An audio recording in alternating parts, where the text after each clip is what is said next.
Merci de nous porter attention. Mesdames, Messieurs, bonjour et bienvenue dans votre émission Opinion.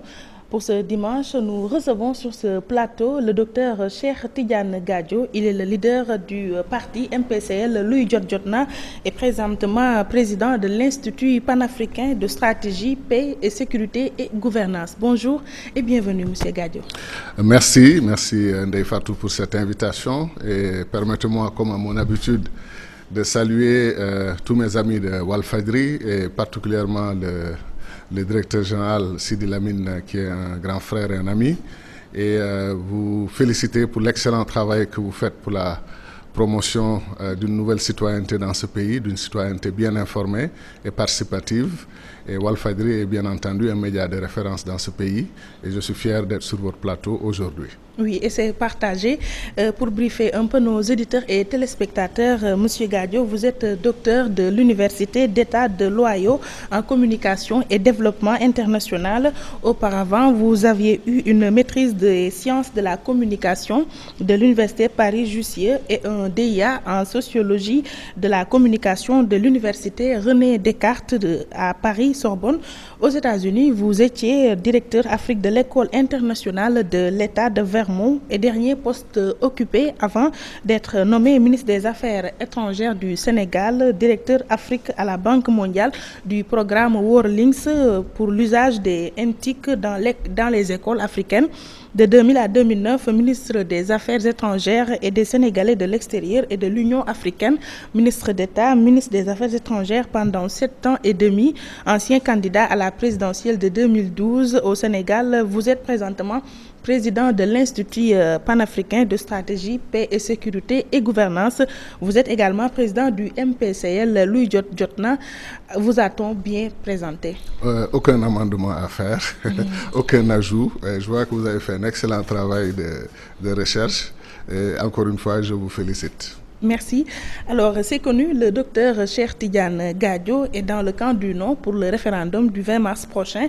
Alors, comment comptez-vous le matérialiser en ce début de campagne? Ndeye Fatou, je vous remercie. Voici un sujet qui nous brise un peu le cœur, qui nous chagrine tous, Sénégalais. Nous croyons qu'après les graves événements de 2011, le 23 juin 2011, et les événements de 2012, les élections difficiles que nous avons eues avec perte de vie humaine, ce qui était relativement rare, en tout cas dans l'histoire récente du Sénégal, nous croyons que notre pays allait vivre une démocratie apaisée et des institutions toujours consolidées et améliorées, sans qu'on arrive à cette grave fracture politique et sociale introduite malheureusement par l'actuel président, président Macky Sall. Oui. Vous savez qu'on a eu l'expérience d'un président qui s'est dédié, qui a dit quelque chose, pris un engagement qu'il n'a pas voulu respecter à partir d'un certain moment. Et ça a fait connaître au pays beaucoup d'agitation, beaucoup de troubles. Et l'actuel président a pris un engagement entre les deux tours des élections. Et par la suite, nous avons eu toutes sortes de subterfuges, d'explications de pourquoi il ne pouvait pas tenir son engagement. De sorte que le référendum aujourd'hui, qu'on le veuille ou pas, dans un régime présidentialiste, le référendum ne porte pas forcément sur des questions constitutionnelles parce que je vous mets au défi d'interroger sur 100 Sénégalais quels sont les 100 qui sont capables de vous dire les 15 points sur lesquels ils sont interpellés et pourquoi ils sont d'accord avec tel point, pourquoi ils ne sont pas d'accord avec tel autre. Précisément parce que le référendum en régime présidentiel ou présidentialiste fort est un référendum plébiscitaire. C'est-à-dire que le président de la République a pris un grand risque politique qui consiste à poser ces questions-là, cette série de questions aux Sénégalais, dans un moment particulièrement difficile et trouble où il y a la polémique autour de ce qu'on a appelé le Wahwahet, et qui correspond effectivement à un engagement non tenu. Donc il y a un flou total. Voilà, et ça crée une situation où, quand je dis grand risque, c'est que le président met sa personne sur la balance, met son mandat, son engagement sur la balance. Et les Sénégalais risquent de se prononcer sur leur relation avec lui, la qualité de sa gestion, la qualité de la délivrance ou de la mise en œuvre de ses promesses et de ses engagements. Et je trouve que c'est extrêmement risqué quand on est dans un mandat où il y a presque tout est encore à faire que de prendre un tel risque. Et le fait de voir les Sénégalais, après les événements de 2011-2012, être divisés, je viens d'une caravane comme ça, dans la banlieue, et de voir des poches de oui et des gens, des partisans du non, qui se dessinent en deux camps clairement définis, le pays pouvait se passer de cela. D'autant plus qu'une fois que le président n'était plus prêt à tenir son engagement de réduire son mandat, nous lui avons conseillé, de reporter le référendum et d'ouvrir une large concertation nationale, parce qu'il n'y avait plus rien de substantiel qui pressait au fond. Et deuxièmement, nous lui avons suggéré de non seulement reporter, bien entendu, mais d'engager des discussions avec les Sénégalais et de porter peut-être ces réformes-là à l'Assemblée nationale. Il a lancé un appel au dialogue. Il a lancé un appel au dialogue et ses partisans nous ont dit que ce dialogue ne changeait rien au fait que sa décision était prise, que les élections allaient se tenir le 20 mars, quel que soit Alpha. Oui. Et quand on lance un appel au dialogue et un appel au dialogue sans condition, ça veut dire que tout est mis sur la table, on discute tout. Moi, je parle du point de vue de mon mouvement, le MPSL, le mouvement panafricain et citoyen, Louis Jodjone. Nous ne sommes pas des extrémistes. Nous aimons notre pays, nous aimons notre continent. Tout le monde connaît notre engagement pour l'Afrique et pour le Sénégal. Nous aurions aimé et nous avons une relation particulière avec le président Macky Sall. Au plan des relations humaines, ces relations ont jusque-là été des relations parfaites. Oui. Et quand mais il a avant été d'y élu, arriver, par rapport à ce référendum, sur quel enjeu il se dessine? Soit c'est un rendez-vous entre un président et son peuple, ou bien c'est un projet de société qui est exposé au peuple sénégalais. Alors, vous posez une question très importante. Si vous me permettez juste de terminer le bout de phrase sur les relations personnelles, ce qui rend cette situation pénible pour nous, parce qu'on aurait aimé ne pas en venir là, et qu'on nous ait écoutés, qu'on ait reporté ce référendum et qu'on ait ouvert le dialogue. Maintenant, sur la question que vous posez, qui est une question essentielle, j'ai dit que dans un régime présidentiel fort comme celui que nous avons, quand un président appelle un référendum, c'est un rendez-vous entre lui et son peuple. Ce n'est plus entre lui et le contenu de son référendum, mais le peuple va se prononcer sur lui. Tous ceux qui ne sont pas contents, ne sont pas satisfaits de son gouvernement et de la mise en œuvre de certains engagements et promesses vont voter non contre lui. Et les autres, bien entendu, ceux qui ont la sympathie et qui le soutiennent, vont voter automatiquement oui. Mais si vous permettez, il y a deux enjeux fondamentaux qui font que nous avons choisi de voter non. Parce que si on vote oui, on ne délivre aucun message fort au président de la République sur le fait que ce n'est pas comme ça qu'il faut procéder. Le Sénégal est une démocratie. Donc il faut le sanctionner. Je pense qu'il faut, oui, non seulement sanctionner la démarche qu'il a choisie, qui n'est pas la meilleure, mais dans notre pays, les citoyens sénégalais de Saint-Louis votent depuis 1848.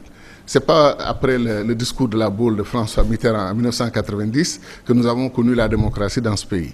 Donc le président aurait dû tenir compte de ce qu'on appelle l'exception démocratique sénégalaise, qui fait la fierté des Africains, pas seulement des Sénégalais, et comprendre qu'on ne peut pas procéder par un passage en force. Dans quel pays du monde peut-on annoncer la décision de tenir un référendum, annoncer le contenu du référendum, organiser et tenir ce référendum en 30 jours, c'est-à-dire le tout dans une course de vitesse que rien ne justifie, et cela nous le déplorons. Et la parole donnée doit être réhabilitée par le non. Le non dira au futur président de ce pays, au futur décideur de ce pays, vous ne pouvez pas nous dire une chose et faire son contraire. Ça, c'est le non. Est-ce que ce non va triompher au soir du 20 mars? Je le pense profondément parce que l'autre élément, c'est que la classe politique, globalement, est discréditée aux yeux des Sénégalais. Vous entendez des jeunes disent tous pareil. Moi, ça me fait mal. C'est pour ça que d'ailleurs, je ne veux pas rejoindre la classe politique classique. Je veux me définir comme un homme politique engagé, sincère et qui a une certaine vision de l'éthique politique, de faire la différence entre des promesses et un engagement, et tenir mes engagements. Alors je pense que le peuple sénégalais, parce que nous traversons un moment particulièrement difficile de notre pays, les souffrances des populations ne sont niées par personne, y compris le gouvernement. Tout le monde sait que les défis sont énormes. Certains Sénégalais ne mangent pas à leur faim. Il y a un taux de croissance de 6,5. Qui ne s'est pas encore traduit, comme on dit, dans le panier de la ménagère et qui va être différé dans le temps du point de vue de ses effets. Ce qui est constant, c'est que les Sénégalais souffrent. Et ils le disent à tout le monde. Moi, je reçois des amis entrepreneurs, chefs d'entreprise, des amis du secteur privé, qui, il y a 4 ou 5 ans, étaient dans une situation très très favorable. Aujourd'hui, ces amis me présentent leur facture d'électricité de la Sénélec, me demandent de partager mes revenus avec eux parce qu'ils n'en peuvent plus. Donc la situation est extrêmement difficile. Le chômage des jeunes, les jeunes n'ont pas de perspective dans ce pays. Je dis aujourd'hui que les jeunes ont comme perspective le chômage, le djihadisme, n'est-ce pas, la migration, ou même parfois de choisir carrément la mort. Dans ce cas, c'est le chaos. Mais non, je veux dire que les jeunes s'engagent dans la gestion du désespoir et dans une façon de manifester leur désarroi. Donc quand vous avez tout ça dans un pays, vous devez laisser le pays rester calme et apaisé. Et si vous engagez l'épreuve de force, je le disais du temps où le président Wade, pour qui j'ai beaucoup d'estime et on en reparlera, oui. Du temps du président Wade, je disais que je n'ai jamais connu, on n'a jamais connu dans l'histoire un homme qui a engagé une épreuve de force avec son peuple et qui a triomphé. Le peuple finit toujours par triompher. Et dans ce cas-ci, le non va triompher pour dire au président Macky Sall oui. qu'il est temps, encore une fois, de vous ressaisir, d'ouvrir un dialogue politique national sincère et sous les institutions. Ndeye Fatou, oui. c'est un seul citoyen sénégalais qui s'appelle Macky Sall, oui. avec tout le respect qu'on doit à sa fonction, qui a décidé que nous allons voter le 20 mars. Il n'y a aucune démarche consensuelle sur la question. C'est lui qui a choisi les 15 points. N'est-ce pas, il détient cette prérogative. Mais il a choisi les 15 points sur lesquels nous devons nous prononcer. En Wolof, on dit du lo mën rek def ko. Du lo mën rek def ko. C'est pas parce que tu peux le faire que tu le fais. C'est pas parce que vous êtes dans une posture où la Constitution vous donne effectivement ce qu'on doit appeler des pouvoirs excessifs. Il est temps que les Sénégalais changent notre système présidentiel, qu'on ait un système d'équilibre des institutions, l'exécutif, le parlementaire et le législatif plutôt, exécutif, législatif et le judiciaire, oui. pour qu'on ait un système et aussi que la société civile, les contre-pouvoirs issus de la société civile soient tellement effectifs que nos chefs d'État, comme disait l'autre Montesquieu, toucheront nos constitutions avec des mains tremblantes. C'est-à-dire qu'ils feront très attention parce que ce qui se passe est extrêmement grave et je vous dis... Mais cette société civile ne fait plus le poids présentement. Je sais que la société civile a été critiquée et c'est un peu ce qui est arrivé, le drame après 2012. Il n'y a jamais eu un engagement de la société civile aussi fort pour contrer ce qu'on a appelé à l'époque les dérives du régime d'Abdoulaye Wade. Les gens se sont opposés, plus de 200 et quelques organisations se sont coalisées dans le M23. Et ces organisations ont soutenu qui? Le président Macky Sall. Aujourd'hui, ces organisations sont désespérées devant la situation créée et sont engagées contre lui. Voilà une fracture dont on n'avait pas besoin et qui oui. est advenue. Oui, pour en revenir au référendum, comment analysez-vous cette faible affluence lors du vote des corps militaires et paramilitaires ce week-end? Alors, la question des militaires est toujours très sensible en démocratie, donc je fais très attention. Je pense que les enjeux n'étaient pas aussi clairs. Ce qu'on a entendu, c'est que le Conseil constitutionnel n'a pas autorisé le président de la République à réduire son mandat. Je n'ai jamais compris, moi, dans un système quel qu'il soit démocratique, quand le président dit que le peuple est souverain en démocratie, je veux consulter mon peuple sur une question, qu'il y ait un seul organe compétent pour lui dire non, vous ne pouvez pas le faire. Je ne crois pas que ça existe, n'est-ce pas? Et donc, les Sénégalais n'ont pas cru à l'explication qui leur a été donnée sur pourquoi il n'était pas possible de tenir cette promesse d'organiser des élections présidentielles anticipées en 2017. Donc les militaires sont des citoyens, ils vivent dans notre société, ils comprennent les tiraillements et le fait qu'il y a des tiraillements, la classe politique se désagrège, la classe politique, quelque part, en tout cas une bonne frange, est complètement discréditée aux yeux des Sénégalais dans son pouvoirisme, sa façon de faire, ses préoccupations égoïstes et personnelles. Cette classe politique peut faire que beaucoup de citoyens tournent le dos à la politique et je vous jure que dans tous les pays du monde, le référendum ne draine pas les grandes foules parce que les gens parfois ne comprennent pas quels sont les enjeux. Pourquoi et ne craignez-vous pas pareille situation lors du vote des civils le 20 mars? C'est tout à fait possible. Le taux d'abstention et le taux de boycott conscient de citoyens qui disent qu'ils ne sont pas du tout contents et de la décision du président et des 15 réformes qu'il leur propose qu'ils ne connaissent pas et qu'ils ne comprennent pas. Donc pourquoi aller voter oui ou non à quelque chose qu'on ne comprend pas? Donc certains vont boycotter tout à fait consciemment, d'autres vont s'abstenir tout simplement et ne prendront pas leur billet transport pour aller jusqu'à Tambacounda pour voter oui ou pour voter non. Donc il y a un grand risque et je crois que toute la classe politique, majorité comme opposition, société civile, tout le monde doit expliquer aux citoyens l'importance de cette décision parce que la constitution du Sénégal que nous voulons, que nous cherchons, qui rééquilibre les pouvoirs, qui diminue les pouvoirs du président de la République, qui donne plus de pouvoir aux représentants du peuple, au Parlement, qui donne une plus grande indépendance à la justice, ce système-là, nous ne l'atteindrons pas avec la Constitution actuelle. Et comme de toute façon, nous allons faire une nouvelle Constitution, pourquoi ne pas dire un non massif au président de la République? Et ce non lui enverra un message fort. Si on lui dit oui, en disant que bon, on n'est pas tout à fait d'accord avec vous, mais vu les relations, vu l'estime, on va quand même voter pour vous, ça ne lui envoie aucun message et le rapport de forcing et de passage en force va continuer au détriment de nos institutions. Dans la foulée, ne sentez-vous pas que le peuple se détourne des hommes politiques, surtout qu'ils n'en ont cure de faire des volte-face?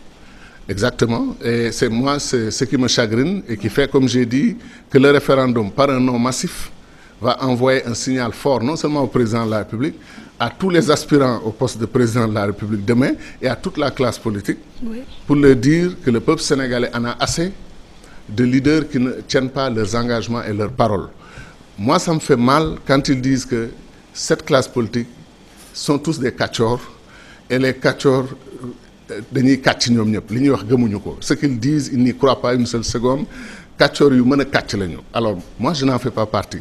Je ne suis pas catcheur et je ne fais pas du catch parce que moi tout le monde me dit d'ailleurs que fais attention, tu n'es pas fait pour une certaine forme de politique et je vais rester en dehors de cette forme de politique. C'est-à-dire quand quelqu'un peut vous regarder dans les yeux et vous dire une chose en laquelle il ne croit pas une seule seconde.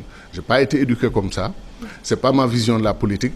Je crois franchement, sincèrement, qu'une ère historique nouvelle s'était ouverte au début des années 2000 avec les leçons de Nelson Mandela. Voilà un homme politique que tout le monde respecte, donc il y en a quand même. Barack Obama aux États-Unis a ouvert l'ère d'une société civile courageuse qui va au défi des institutions conservatrices politiques des partis traditionnels. Et nous, on a essayé ça au Sénégal. Ça n'a pas encore marché, mais on va continuer. Oui. À vous entendre parler, vous êtes écœuré par l'attitude des hommes politiques ou bien des politiciens? Mais absolument. Je parle même du naufrage collectif d'une certaine classe politique au Sénégal. Et donc, il faut redistribuer les cartes. Il faut réorganiser le champ politique, l'espace public et l'espace politique au Sénégal. Mais justement, en organisant d'abord le débat citoyen. Ensuite, parce que contrairement à ce que pensent certains hommes politiques, le peuple est tellement intelligent, tellement futé, tellement conscient de certains enjeux, que parfois les hommes politiques leur apparaissent comme des comédiens, comme des gens qui ne méritent aucun respect. Et ils apprécient leur talent oratoire, ils apprécient leurs belles formules, ça les fait rire comme ils regardent le théâtre le soir, quand ils ont des séries qu'ils trouvent très sympathiques, qui les détendent, qui les font rire. Alors moi je pense que si on veut réformer la politique, il faut qu'on revienne à l'éthique de nos anciens. On a eu quand même au Sénégal des Cheikh Anta Diop. Paix à son âme, nous fêtons son 30e anniversaire. Son épouse vient de disparaître, une dame que j'ai adorée, que j'ai respectée, fidèle à son mari, fidèle à son combat politique. Cette façon, les Makhtar Mbow, les Abdoulaye Ly, les Léopold Senghor, on a eu quand même des Sénégalais engagés à faire ce qu'on appelle servir sans se servir. Aucun de ces Sénégalais n'est milliardaire. Et ils ont fait la politique. Aujourd'hui, quasiment, tous nos politiciens sont des milliardaires parce que politique et business, politique et affairisme, politique et intérêt personnel vont ensemble. Et ça, c'est pas bon. Oui. Si vous voulez l'argent, allez dans le secteur privé. Si vous voulez servir votre peuple avec honneur et dignité et vous faire respecter et remercier par les citoyens dans la rue, et là vous choisissez de faire de la politique et de faire une certaine politique. Référendum, si le non l'emporte comme vous le voulez, bien sûr, qu'est-ce qui devrait se faire? Alors, il y a forcément deux tendances que je vois. Oui. Certains de nos camarades du front du refus, du front du non, vont tout de suite demander que le président de la République en tire les conséquences. Ils vont penser un peu à ce que le président de Gaulle a fait en 1969 en France, quand il a sollicité le peuple pour obtenir le oui, le peuple lui a dit non, il a démissionné. Ça, c'est une tendance qui va penser cela. Personnellement, pour la stabilité de nos institutions, pour le respect de la légitimité du président de la République, qui a été dûment élu par le peuple pour un mandat de 7 ans qu'il avait promis de ramener à 5 ans. Je pense que s'il fait un faux pas et qu'il organise ce référendum et que le peuple lui envoie un signal fort, je pense qu'il faut le laisser méditer ses leçons et appeler lui-même ou répondre à notre invitation à un dialogue politique national, à une vaste concertation nationale sur les institutions, sur comment améliorer notre système, ne pas entrer en antagonisme, parce que notre pays ne peut pas supporter, comme j'ai dit, avec toutes les souffrances dont nous parlons, des populations, que les hommes politiques tiennent le pavé et continue de polémiquer et de nous créer une instabilité. Notre pays est entouré par une situation de crise dans toute la sous-région, avec les djihadistes qui attaquent, les narcotrafiquants, ceux qui font le trafic humain, l'économie criminelle qui se met en place. Il serait injuste que notre classe politique ne soit pas consciente du fait que les échéances électorales ne sont pas là, elles ont été différées. On a fait un référendum, le non l'a emporté, on attend que le président en tire toutes les conséquences et ouvre ce dialogue politique positif. C'est une façon de positiver notre victoire. Oui. Et donc, plutôt que d'en tirer d'autres conséquences, de demander au président de démissionner ou de partir, mais je respecte chacun son droit. Pourquoi pas tenir une présidentielle anticipée en 2017 ? Certains peuvent le penser. Le président de la République est le seul habilité, malheureusement, par le fonctionnement de notre constitution actuelle, à prendre une telle décision. Mais ce que je dis, c'est que cette fracture-là, qui vient d'être créée au Sénégal, par une décision que je trouve malheureuse du président de la République, d'appeler un référendum sans mener les concertations nécessaires et en prenant la décision de ne pas tenir son engagement de 2012, appeler un référendum dans ce contexte très tendu dans le pays, c'était une erreur à mon avis. Et s'il n'est pas trop tard, je pense qu'il devrait reculer, accepter. Les militaires ont déjà voté. Mais oui, les militaires ont déjà voté. Et la campagne a été ouverte. Et la campagne a été ouverte. Mais entre ce qui va renforcer les divisions de mon pays, créer plus de problèmes d'instabilité dans le pays, et ce qui peut sauver un dialogue politique national, s'il y a une possibilité, il faut l'explorer. Maintenant, s'il n'y a plus de possibilité, comme on dit, il faut aller aux élections, mais il faut que ces élections soient transparentes. Je ne peux pas comprendre qu'on ait un seul titulaire. Vous soupçonnez des cas de fraude? Non, qu'on dise qu'il y aura un seul titulaire par camp du refus, camp du non, et ensuite un suppléant. Moi, je pense qu'on peut avoir jusqu'à 2 titulaires et un suppléant. La raison est simple, c'est des êtres humains. Ils passent la journée, ils vont un moment avoir besoin d'aller prier, d'aller faire leurs besoins humains, naturels, le droit de l'homme comme on dit, le droit de l'homme ou de la femme. Ensuite, ils ont aussi besoin de respecter... Vous en avez discuté avec le ministère de l'Intérieur? Moi, j'ai proposé à mes camarades du Front du Refus d'aller rencontrer la Sénat pour leur poser le problème et d'aller rencontrer le ministère de l'Intérieur. Mais j'ai dit, pas sous le mode protestataire, antagoniste, non, sous le mode d'une discussion civilisée entre compatriotes sur quelle est la meilleure façon de tenir une bonne élection sans contestation et que le résultat qui sort des urnes soit vraiment le résultat qu'on nous restitue. Et j'espère de tout cœur que ce sera pour la victoire le Front du Non engage du non. Plus de 13 000 volontaires. Même peut-être plus, ils avaient parlé de 130 000 et tout ça, c'est bien. Mais ce que je dis, c'est qu'il y a d'abord l'aspect institutionnel qui surveille le vote, qui contrôle le vote jusqu'à l'obtention des PV, avoir un QG de campagne, centraliser les résultats, comme on fait d'habitude au Sénégal. Avant le soir, avant tard la nuit, on sait à peu près les grandes tendances, on sait qui a gagné. Si le non l'emporte, qu'il ait le triomphe modeste. Si le oui l'emporte aussi et qu'il y ait une forte présence du non, que le président interprète toujours ce signal fort des citoyens. En tout cas, moi, c'est ce que je souhaite. Et je souhaite bien entendu que le non l'emporte pour que les messages puissent passer et que le président comprenne qu'il est temps d'arrêter tout ça et de parler à son peuple. Oui, Dr Cheikh Tidiane Gadio, pour un non que vous avez manifesté en vue du référendum, l'organisation du 3e forum paix et sécurité en Afrique semble vous échapper. Qu'en est-il? Alors, j'ai dit que j'allais me prononcer sur le forum le moment venu, pour une raison très simple. On parle de référendum et de constitution et des individus sortent un débat sur le forum de Dakar. Moi, je ne sais pas s'il y a un lien. Si vous voyez le lien, vous me l'expliquez. Mais moi, je ne vois pas le lien entre mobiliser l'Afrique pour une réflexion des chefs d'état-major, des experts, des spécialistes, des amis de l'Afrique, des diplomates, des ministres, des chefs d'État, comme nous l'avons fait, disons, ces 2 dernières années, pour réfléchir sur tous les fléaux de l'économie criminelle, la cybercriminalité, réfléchir sur le terrorisme, les narcotrafiquants, etc., etc. Et ensuite, l'année dernière, nous concentrer notre réflexion non seulement sur le terrorisme, mais sur les réponses africaines.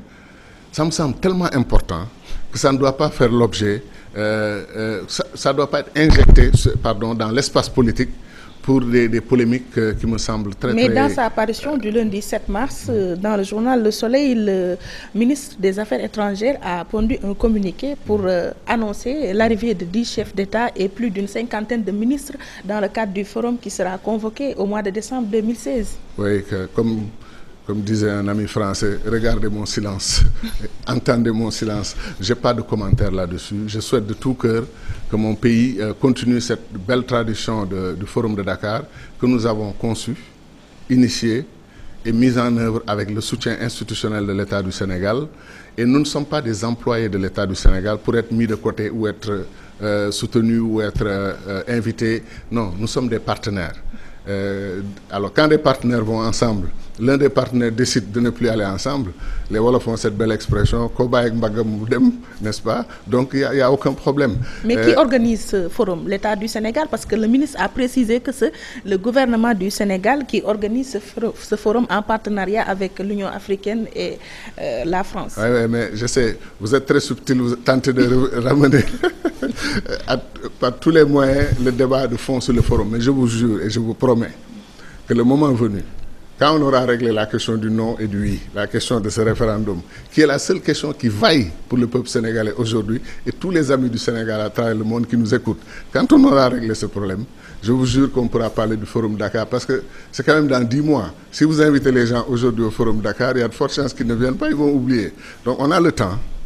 Il faut vraiment calmer les jeux. Peut-être c'est un moyen de pression pour vous faire revenir sur votre décision de voter non. Non, quand même, les gens me connaissent comme un homme de principe, un homme de rigueur, un homme de foi, un homme d'engagement, de sorte que je ne veux pas utiliser les mots forts que j'ai utilisés avant quand j'ai entendu. Certains m'ont sollicité des explications, appelé de partout. J'ai dit, mais vous connaissez le Forum de Dakar. Vous avez vu ce qui s'est passé pendant ces 2 dernières années. Si vous avez fait votre homework, comme disent les anglophones, si vous avez fait vos enquêtes, vous maîtrisez. Vous savez exactement comment se passe ce forum. Et je vous jure que c'est ça qui est important. Ne jouons pas avec le Forum de Dakar. C'est pour la sécurité du continent, la sécurité de nos populations. Qu'on ne l'utilise pas à des fins politiciennes, qu'on ne mélange pas. Je ne savais pas d'ailleurs que le forum pouvait entrer dans un débat constitutionnel parce que j'ai regardé les 15 points de la réforme, nulle part on parle du Forum de Dakar. Bon, maintenant si certains pensent que dans le débat sur le forum, et les partisans du oui et du non, il faut leur jeter. Ce débat a été soulevé après la sortie de ce communiqué de la chancellerie. Ça a créé de l'émotion au niveau des populations et au niveau de beaucoup de citoyens sénégalais. Émotion légitime d'ailleurs, mais je leur promets que le moment venu, quand je vais leur parler du Forum Dakar, certains auront la surprise de leur vie quand ils sauront comment tout ça a été mis en place, comment c'est arrivé au Sénégal, comment ça a fonctionné jusque-là.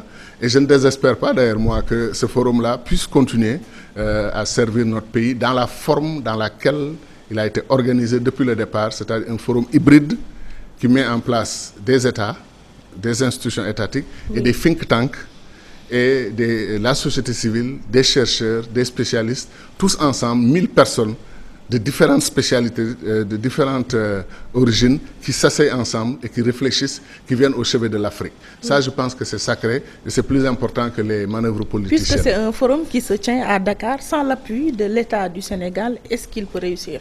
Ça dépend du type de forum. Il y a beaucoup de forums qui se tiennent à travers le monde. C'est vrai que les meilleurs forums, comme Halifax, comme Shangri-La à Singapour, comme Manama à Bahreïn, ces forums sont adossés sur un État qui apporte un appui souvent logistique et matériel.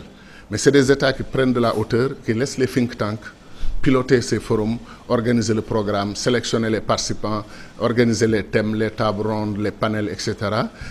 Tous ces grands forums dont je parle sont organisés comme ça. Mais si c'est juste une rencontre intellectuelle qui discute, ça n'a pas tellement d'intérêt. Mais si c'est un forum étatique, à 100% étatique, moi je connais beaucoup de spécialistes qui ne se déplacent pas pour un forum étatique. Pourquoi? Les discours sont préparés à l'avance, les conclusions sont préparées à l'avance, les résolutions sont prêtes, on vient pour la forme et après on nous donne les papiers. L'avantage du forum qu'on a eu jusque-là, c'est vraiment l'aspect libérer la parole, libérer l'esprit des chercheurs et leur permettre de s'exprimer. On a vu des chefs d'État lors du premier forum de Dakar parler librement, oubliant qu'ils étaient même filmés devant le monde entier. Ils ont parlé avec une telle sincérité qu'ils ont été applaudis dans la salle et ils ont été applaudis à travers le monde parce que justement ils ont laissé parler leur cœur. C'est ça la force du Forum de Dakar. Donc maintenant, les chicaneries sénégalo-sénégalaises, je vous propose de les renvoyer à plus tard et de nous concentrer encore une fois sur ce qui est le plus important, qui fait palpiter les Sénégalais aujourd'hui, qui est le référendum sur la Constitution proposée par le président Macky Sall. Si je vous comprends, il ne faudrait pas amuser la galerie. Et ne pas mélanger les serviettes et les torchons. Est-ce que le courant passe entre vous et le président Macky Sall? On a, au plan humain, au plan des relations humaines, le courant, je me moquais de vous un moment, si c'est le courant Sénélec, c'est parfait. Si c'est toute autre forme de courant aussi, honnêtement... Il est à haut débit ou bien? Au débit. Non, entre nous, côté relations humaines, je ne lui reproche absolument rien et je pense et j'espère aussi qu'il ne me reproche absolument rien. Mais il m'est impossible, au nom des relations humaines, d'ailleurs depuis 3-4 ans, beaucoup de Sénégalais m'ont dit mais où est-ce qu'il était ce monsieur-là? Il parlait plus, il s'exprime... Non. J'étais sur les grands dossiers africains parce que je suis un patriote africain, je suis un panafricaniste et ce n'est pas négociable. Et partout l'Afrique brûle, où un pays souffre, où on tue les citoyens africains, si je peux me déplacer et contribuer au travail de sapeur-pompier pour amener la paix et faire des médiations, je le fais. Et même gratuitement, quand je peux. Donc au total, c'est ça qui... Mais de l'autre côté aussi, un Sénégalais de notre génération a été élu président de la République. Nous en avons éprouvé une grande joie. Et nous avons souhaité qu'il puisse accomplir sa mission sans trop créer d'obstacles, etc. En tout cas, pour nous, c'était un peu notre démarche. Mais nous avons estimé dès le départ qu'une grave erreur avait été commise. Quand plus de 200 organisations vous amènent au pouvoir, vous ne pouvez pas après créer une bande des quatre. Une bande des quatre avec l'APR, l'AFP, le PS et Rewmi à l'époque. Ensuite, Rewmi s'est retiré, c'est devenu une bande des trois.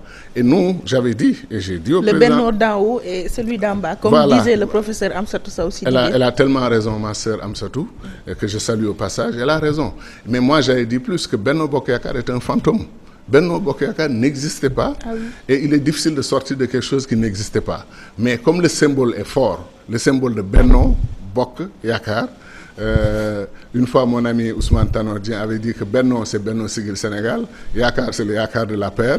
Il s'est arrêté là, puis je lui ai dit mais Ousmane, le Bokk c'est nous qui amons, c'est nous qui cimentons et le Benno et le Yakaar. Il vous a déjà exclu de prime abord? Non, c'était juste une façon de parler, c'est quelqu'un de très sympathique. Non, c'est pour dire que Benno Bokk Yakaar n'a jamais eu une conférence des leaders, n'a jamais eu un fonctionnement régulier. C'est quand la case de Birame brûle, quand il y a des problèmes, on appelle les leaders en urgence pour venir avaliser des politiques. Moi, le MPSL, nous, on n'a jamais participé à ce jeu-là. Vous êtes toujours dans Benno Bokk Yakaar? Pour l'instant, nous ne sommes pas du tout heureux avec le fonctionnement de Benno. Nous ne sommes pas du tout contents de la décision prise de faire ce référendum dans cette forme. Et comme nous sommes un mouvement citoyen devenu un parti politique, nous fonctionnons différemment. Ce n'est pas le leader qui se réveille et qui prend une décision. Le moment venu, j'interrogerai mes camarades. Qu'est-ce que vous pensez de notre appartenance à cette nébuleuse qu'on appelle Benno Bokk Yakaar? Est-ce qu'on sort? Est-ce qu'on reste? Vous envisagez dans une quelles sortie? Conditions? Non, déjà les divergences sont manifestes. Ils sont en train de battre campagne pour le oui, nous sommes en train de battre vigoureusement campagne pour le non. Ouais. Ensuite, nous n'aimons pas le fonctionnement de cette structure et nous pensons que ces objectifs ont été largement dévoyés. Bon, mais comme je dis, j'attends que mes camarades soient informés de tout et prennent la décision de sortir ou de rester dans Benno. Donc pour l'instant, ce n'est pas encore à l'ordre du jour pour nous. Et certains me disent, est-ce que c'est la rupture avec le régime de Macky Sall? Oui, peut-on nous attendre à une fin de compagnonnage avec le président Macky Sall ou bien entre le président Macky Sall et le docteur Cheikh Tidiane Gadio? C'est une question ouverte et qui sera résolue d'abord par les résultats du référendum et les enseignements que lui et moi, lui et les autres, chacun d'entre nous va tirer des résultats du référendum. Et après, chacun devra décider son destin parce que moi, je suis un homme libre. Notre mouvement, nous sommes libres, nous ne dépendons de personne. Et nous prenons nos décisions à l'interne d'abord et nous les prenons toujours en fonction des intérêts du peuple sénégalais et des peuples africains. Parce que c'est ça notre démarche. Donc vraiment, nous n'avons aucune contrainte de ce point de vue. Nous ne sommes pas des va-t-en-guerre. Nos pays sont fatigués des guerres, sont fatigués des crises. Il est temps de stabiliser les démocraties africaines. Donc nous sommes plus pour des démarches consensuelles, mais des démarches concertées. Un seul individu, président de la République ou parlementaire ou professeur d'université ou intellectuel ou marchand ambulant, ne peut pas se réveiller et prendre une décision pour tout un peuple, pour 15 millions de Sénégalais, leur proposer 15 réformes sans leur donner aucune chance même de comprendre de quoi il s'agit et d'en discuter. C'est pas bien. C'est pas bien. Et ça, nous le maintenons. Oui, docteur, en tant que républicain, nous allons le voir à l'image avec la complicité du génie Alioune Badara Ndiaye. Quelle est votre réaction en lisant des affiches truffées de fautes publiées par le ministre de l'Intérieur en convoquant le corps électoral marquant la devise du Sénégal, un peuple, un but, une foi avec eux à la fin. Ben, j'espère que c'est une seule fois qu'on nous écrit une fois comme ça. C'est vraiment pour le pays de Senghor, hein, quand même, c'est Léopold Senghor, avec tous les efforts qu'il a fait pour ce pays, ça c'est pas très gentil. Hein. Ceux qui l'ont fait doivent présenter leurs excuses au peuple sénégalais, et cette affiche doit être retirée de partout et le plus rapidement possible. Mais ça prouve mon point, comme disent les anglophones, ça prouve mon point, la précipitation. Oui. La précipitation. Pourquoi comme on dit en wolof, si tout ça a été fait dans le calme, dans 2 mois, dans 3 mois, on prend le temps d'échanger, de discuter, on ne ferait pas des affiches comme ça. Oui. Ces affiches-là ne sont pas dignes du Sénégal. Qu'est-ce qui s'impose comme sanction? Je ne sais même pas s'il faut parler de sanctions. Parce que c'est une faute de chaîne. Mais je sais, mais comme je dis, ça prouve que nous avons raison de dire qu'il y a un passage en force, il y a une précipitation, il y a l'organisation d'un référendum au pas de course. La question, c'est pourquoi. C'est pourquoi se précipiter, pourquoi ne pas faire bin-bin, prendre les choses calmement. Et voilà, ça, le bon Dieu, il y a des choses qu'il ne laisse pas échapper. Quand vous faites des choses comme ça, il vous punit de cette façon. Donc la sanction divine, c'est ça. Cautionnez-vous l'appel lancé par le chef de l'État à l'endroit des plus hautes autorités, en l'occurrence, allez rejoindre vos bases politiques. Je ne vous veux plus à Dakar d'ici le 20 mars. Ça pose 2 problèmes. Le premier problème, c'est la revendication qu'un président de la République, dans un système présidentiel comme le nôtre, accepte d'être le président de tous les Sénégalais, c'est-à-dire prenne de la hauteur, qu'il soit président d'honneur de son parti, qu'il dirige son parti via des camarades, d'autres collègues, mais qu'il se détache de son parti. Vous ne pouvez pas diriger votre parti, donc une partie du peuple sénégalais contre l'autre partie du peuple sénégalais. Ça pose un sérieux problème de la revendication. Certains disent que le président démissionne de son parti, je ne suis pas d'accord. Nous sommes dans un système, vous démissionnez de votre parti, un autre monte votre parti contre vous-même et vous n'avez plus de soutien, ce n'est pas possible. Le problème des numéros 2. Voilà, mais qu'il soit président d'honneur et qu'il dise à ses camarades, j'appartiens à vous, je peux vous donner mes conseils, mais je ne peux plus m'engager d'une certaine façon parce que je suis le président de tous les Sénégalais. Même les opposants, quand ils viennent me voir pour me poser leurs doléances, je les écoute avec le même respect, la même considération que vous, qui appartenez à la même mouvance que moi ou au même parti. Ça, c'est un problème que ça pose. Deuxième problème, comment un chef d'État peut-il démobiliser ses ministres et ses directeurs généraux pour leur demander d'aller battre campagne? D'abord, ils ne sont pas en vacances réglementaires. Ils n'ont pas de vacances. Ils n'ont pas le droit d'abandonner les dossiers de l'État parce qu'il leur faut coûte que coûte arracher le oui au peuple sénégalais. Ce n'est pas une bonne chose. Du point de vue de l'éthique républicaine, de l'éthique de fonctionnement d'un État qui se respecte, ça pose beaucoup de problèmes. Oui. Et je crois que c'est une erreur de communication, encore une fois, très grave. Et la manière dont les populations vont ressentir cela va poser problème. En plus du fait maintenant que beaucoup d'entre eux ne quittent pas leur ministère ou leur direction générale sans mettre beaucoup d'argent dans leur cagnotte pour aller sur le terrain. Le référendum, on ne doit pas acheter les votes. Les votes partisans, là, il faut préférer Gadio à tel, préférer tel à l'autre. Je peux comprendre, c'est pas bien d'ailleurs d'utiliser l'argent pour ça. Mais un référendum, une constitution, qui est une charte fondamentale qui doit, si elle est bien faite, rester là 20 ans, 30 ans sans être touchée parce qu'elle permet un bon fonctionnement des institutions. On ne doit pas faire voter un paysan ou un chômeur ou un jeune désespéré en lui donnant de l'argent pour qu'il aille voter pour tel ou tel point de vue. Donc quand on me dit, moi, que oui, chaque comité électoral a reçu 3 millions, un journal a titré le président dégaine 1 milliard, mais le président Macky Sall n'est pas un homme d'affaires. N'est pas un milliardaire qui a gagné son argent dans le business pour pouvoir dégainer 1 milliard. Son salaire, tous ses salaires dans l'administration publique ne peuvent pas lui donner 1 milliard à dégainer. Maintenant, si c'est l'argent des contribuables qui a été mobilisé pour que les comités électoraux aillent travailler pour le oui, ça, encore une fois, c'est extrêmement grave. Oui. Ça ne doit pas avoir lieu dans un pays civilisé, où le jeu démocratique est civilisé et où on se respecte les uns les autres. Ou alors le président appelle le camp du refus et le camp du non, leur dire cette campagne est extrêmement importante, vous avez besoin de logistique et de moyens pour vous déplacer. J'ai demandé au ministère des Finances de m'accorder une rallonge de 1 milliard, prenez 500 millions vous, prenez 500 millions de l'autre côté, allez battre campagne, expliquez aux Sénégalais, c'est bon pour notre démocratie. Tout le monde aurait applaudi. Encore que j'aurais préféré qu'on laisse les partis, ceux qui ont des opinions, mobiliser leurs ressources et aller se battre s'ils sont convaincus que c'est important qu'ils aillent vers les populations. Mais là encore, vraiment beaucoup d'enseignements à tirer et c'est très négatif. Docteur, durant 9 années, vous avez été ministre des Affaires étrangères du Sénégal. À ce titre, quelle appréciation portez-vous sur ces nombreux cas de meurtre, voire d'assassinat du côté des Sénégalais de l'extérieur? On vient de m'informer d'un assassinat lâche et barbare contre un de nos compatriotes en Argentine. Un autre avait été tué au Brésil de façon atroce et horrible. Et effectivement, beaucoup de Sénégalais, dans un monde de plus en plus dangereux, n'est-ce pas, se font tuer. L'État du Sénégal doit faire encore beaucoup plus d'efforts pour aider nos compatriotes. Mais la vérité, c'est qu'il est difficile pour un État, quel qu'il soit, et quels que soient ses moyens, de pouvoir protéger ses citoyens dans 200 et quelques pays à travers le monde. Il faut une grosse infrastructure, une grosse machine. Peut-être que le mieux... Peut-être il peut peser sur une bonne suivi des enquêtes. Ça, je suis d'accord. Suivi des enquêtes, prendre des avocats, participer au procès, mais ça, c'est le médecin après la mort. La vérité, c'est que comment faire pour que les Sénégalais se sentent tellement heureux chez eux, tellement bien dans leur peau au Sénégal, qu'ils puissent entreprendre, réussir dans leur pays, que la perspective de la migration soit vraiment l'exception. Aujourd'hui, vous prenez 100 jeunes Sénégalais, les 99, s'ils peuvent partir, ils préfèrent partir plutôt que de rester dans leur pays. Qu'est-ce que nous avons fait à notre jeunesse?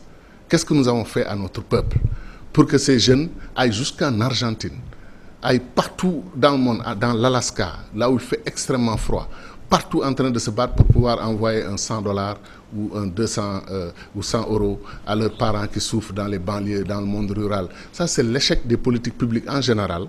Et c'est l'échec des États africains. Notre diaspora est nombreuse à l'extérieur. Certains sont des cadres brillants qui veulent rentrer, qui veulent aider. On leur fait par la place. Parfois, on les jalouse, on les ostracise. Donc, au total, ce que ça pose, c'est un problème de redéfinition de nos rapports globaux avec nos compatriotes, nos citoyens africains à l'extérieur de nos pays. Et pour le Sénégal, continuer, comme vous dites, à donner l'assistance consulaire, à appuyer, mais aider à rapatrier des corps n'est pas une politique. Il faut éviter d'avoir justement ces meurtres, ces assassinats et donner plus de chances à nos compatriotes dans leur pays. Vous êtes le président de l'Institut panafricain de stratégie, paix, et sécurité et gouvernance. C'est quoi la mission de cet institut? Vous savez, vous allez à l'Union européenne, vous trouvez des think tanks, c'est-à-dire des instituts de réflexion, de recherche approfondie sur des sujets liés à l'euro par exemple, liés à la défense, liés aux missiles balistiques. Vous avez toutes sortes de groupes autour qui aident à la décision, n'est-ce pas? Et en Afrique, cette tradition n'existe pas tellement, et surtout en Afrique francophone. Donc au Sénégal, quand nous avons lancé l'Institut panafricain de stratégie, paix, sécurité et gouvernance, c'était d'une part et clairement pour affirmer le fait que pour nous, les solutions aux problèmes africains sont des solutions panafricaines. Il n'y a pas de solution individuelle. Nous ne croyons pas aux 54 États qu'ils ont mis en place en Afrique, en balkanisant notre continent, et aux 54 chevauchés individuels. J'ai une formule pour dire que nous avons choisi 54 chevauchés individuels pour un échec collectif. Il est temps d'arrêter cela. Et donc, notre institut, ouvertement panafricain, fait la promotion du panafricanisme.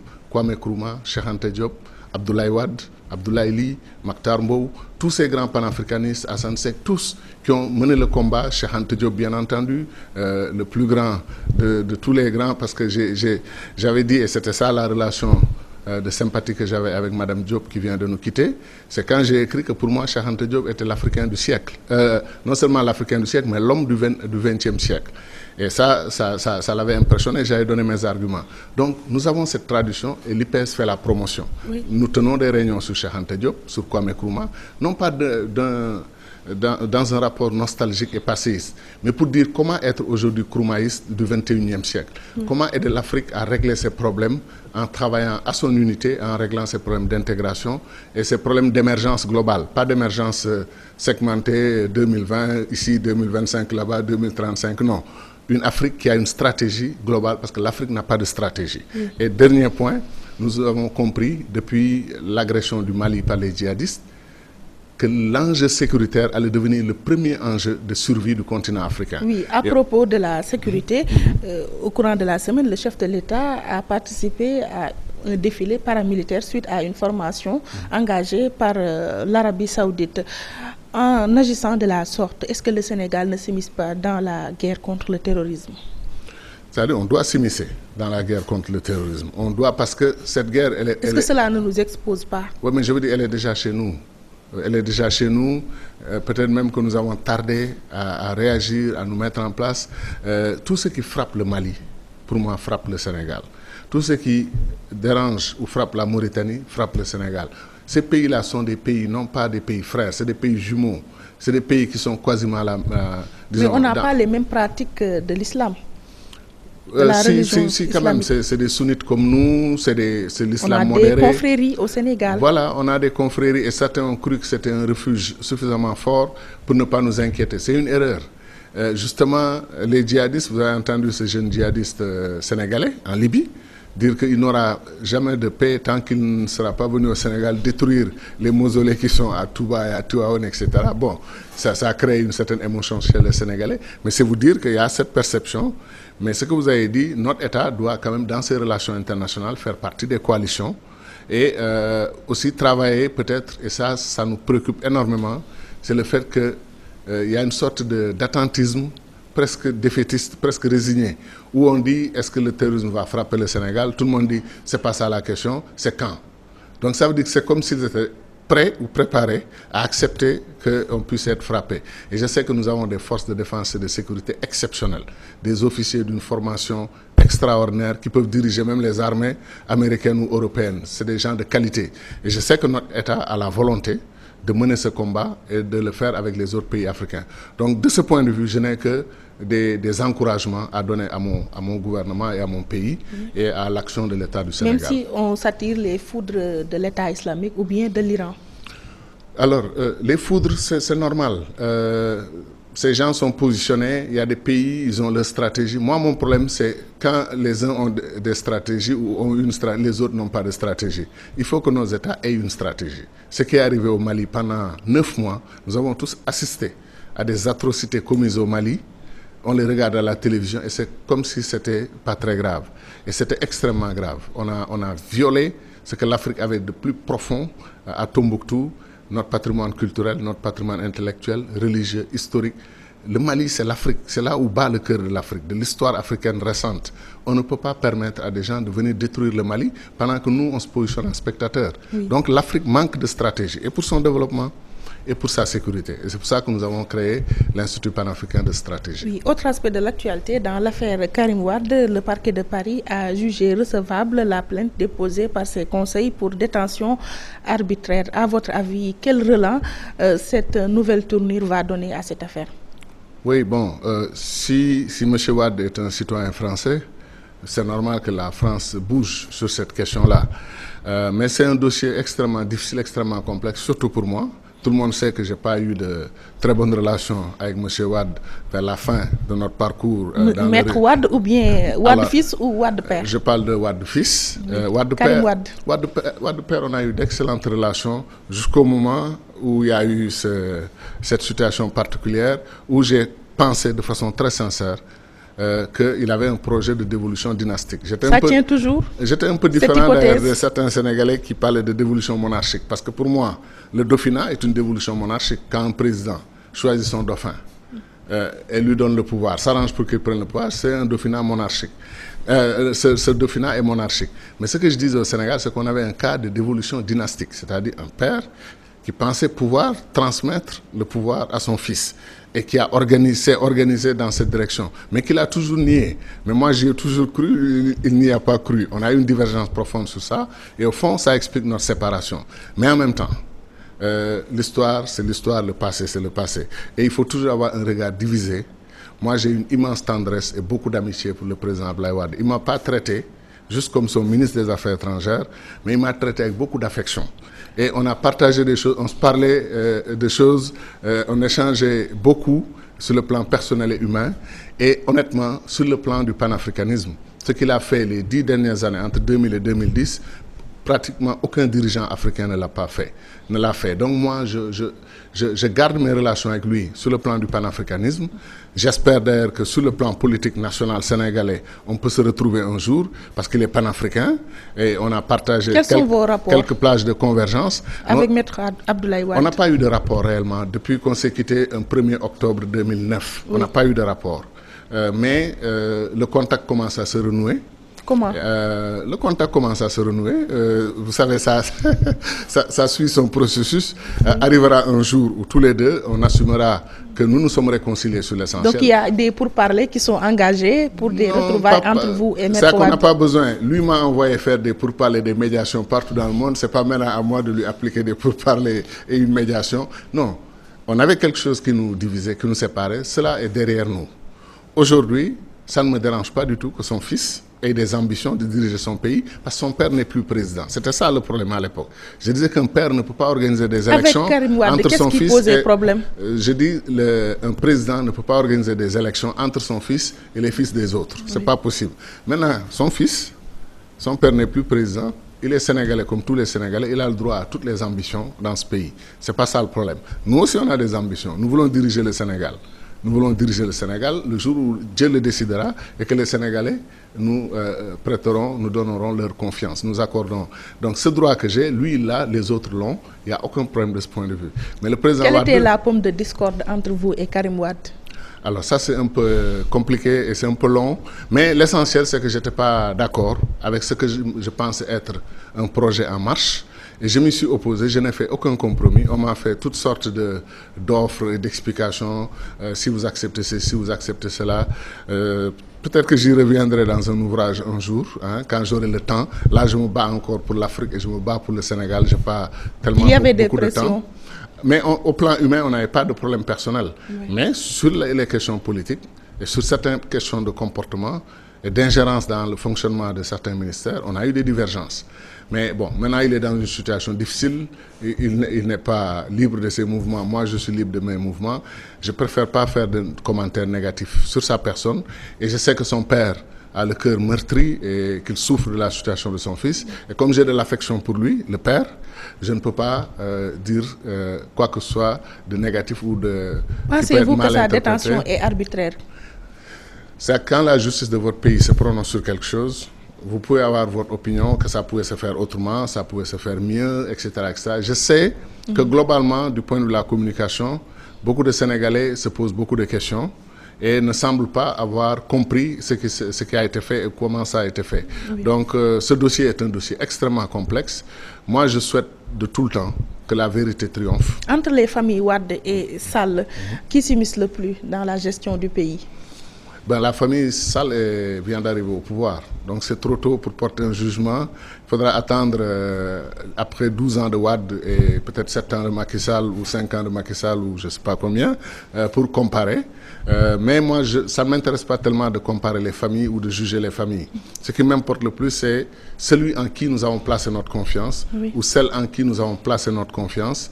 Comment cette personne a géré notre confiance et a servi ou n'a pas servi les intérêts du Sénégal et de l'Afrique. C'est sur ça que je préfère porter mes jugements plutôt que sur les questions de personnes. Dernière question, vous venez du Bénin dans le cadre d'une mission d'observation lors de la présidentielle organisée dans ce pays. Quel était le climat? Le Bénin est un peu comme le Sénégal, c'est vraiment des laboratoires de la démocratie en Afrique. C'est ce qui m'a peiné d'ailleurs que notre pays ait eu le problème qu'on a actuellement sur la Constitution. Tout le monde nous attendait au tournant, il y avait beaucoup d'espoir que nous allions être à la hauteur de l'exception démocratique sénégalaise. Ça n'a pas été le cas, mais au Bénin, ils ont été magnifiques.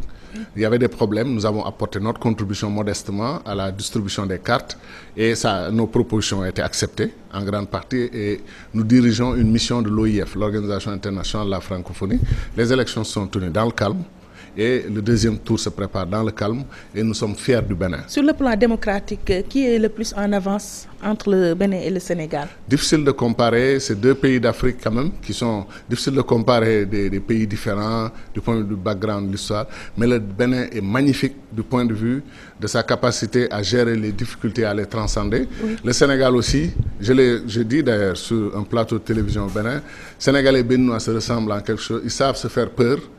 Et aller jusqu'au moment où ça peut dégénérer, ils freinent net et ils deviennent tout à fait sereins et normaux, entre guillemets. Donc, on a quand même beaucoup de similarités plus qu'autre chose. Oui. Et le Bénin est un grand pays de démocratie, le Sénégal aussi. Et j'espère que nous allons tous les deux mériter notre réputation toujours dans le futur. Docteur Cheikh Tidiane Gadio, je vous remercie. Je rappelle que vous êtes le leader du parti MPCL Luy Jot Jotna, président de l'Institut panafricain de stratégie, paix et sécurité et gouvernance, ancien ministre des Affaires étrangères du Sénégal. Vous étiez notre invité dans l'émission Opinion. Merci et j'espère vous rendre visite très prochainement. Et encore une fois, merci à toute l'équipe de Walfadjri. Grand merci à vous. Merci à nos auditeurs et téléspectateurs qui nous ont prêté attention. Merci à toute la réalisation, le génie Alioune Badara Ndiaye, Ousseynou Sall pour la décoration, Oustaz Hassan Diouf pour la coordination. Excellente semaine à vous. Rendez-vous dimanche prochain, Inch'Allah.